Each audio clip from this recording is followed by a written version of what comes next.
मुल्क के मुआशी हालात उसी तरह बरकरार हैं और नज़र ये आ रहा है कि डिफ़ॉल्ट का ख़तरा उसको रूल आउट करना पॉसिबल नहीं है।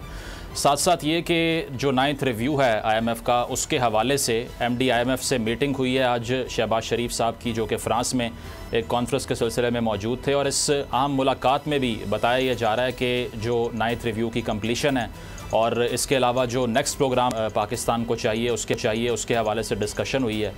और इसके साथ साथ अगर मुसद्दिक मलिक साहब की बात की जाए तो वो जो प्लान बी की तफसील बता रहे हैं वो भी काफ़ी हैरानकुन है। उनका कहना यह है कि तकरीबन 20 से 25 अरब डॉलर की सरमायाकारी का प्रोग्राम जो है मुख्तलिफ ममालिक का पाकिस्तान में है, और अगर IMF का प्रोग्राम ये नहीं भी पाया तकमील तक पहुँचता तो कुछ ना कुछ प्लान बी की सूरत में पाकिस्तान की इकॉनमी को सहारा देने के लिए उनके पास मौजूद है। तो इस पर यह देखना होगा कि प्लान बी जो है ये कितना कारगर है और इसमें क्या कुछ शामिल है। इसके साथ साथ जो पॉलिटिक्स है वो भी हम देख रहे हैं कि लंदन दोबारा से उसका मरकज़ बनता जा रहा है। शहबाज शरीफ साहब कल लंदन रवाना होंगे और वहाँ पर जहांगीर तरीन साहब पहले ही अपने इलाज के सिलसिले में मौजूद हैं और इस्तेहकाम पाकिस्तान पार्टी के रहनुमा ओन चौधरी साहब भी वहाँ तशरीफ़ ले गए हैं। और कहा यह जा रहा है कि किसी अहम मीटिंग का भी इम्कान है लंदन में और कल ये मीटिंग हो सकती है जिसमें मुल्की सियासत पर भी ख़ासा जो है वो एक स्ट्रेस दिया जाएगा।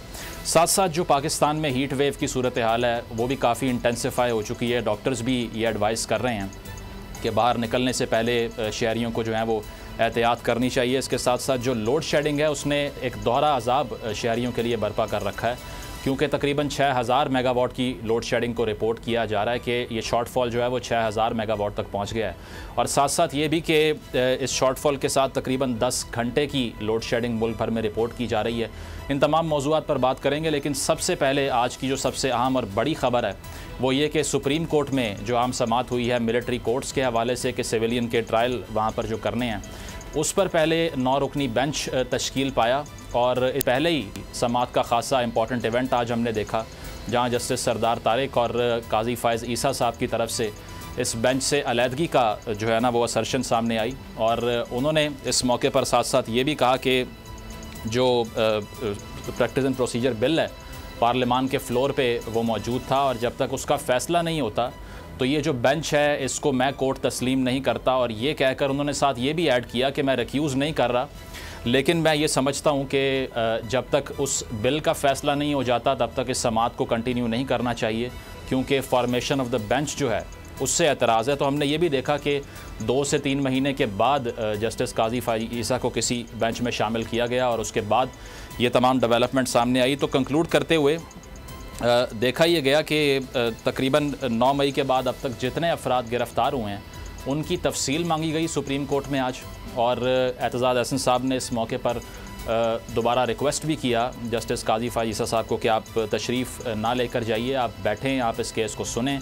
लेकिन उन्होंने ये कहा कि मेरा ओथ जो है मुझे ये परमिट नहीं करता कि मैं उसको वायलेट करते हुए यहाँ पर मौजूद रहूँ। और उसके बाद जस्टिस सरदार तारिक ने भी उनकी बात से अग्रीमेंट शो किया और दोनों इस बेंच से अलहदा बात की।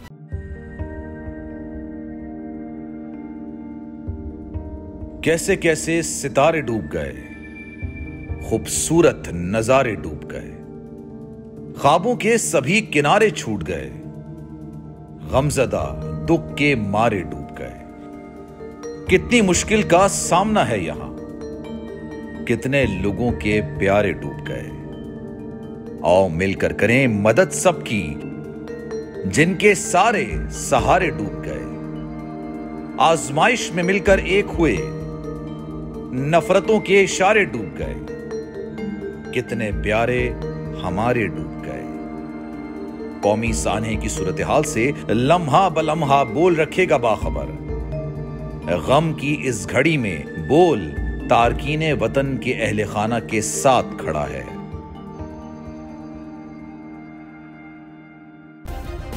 सब्सक्राइब करें और बेल दबाएं ताकि कोई खबर रह न जाए।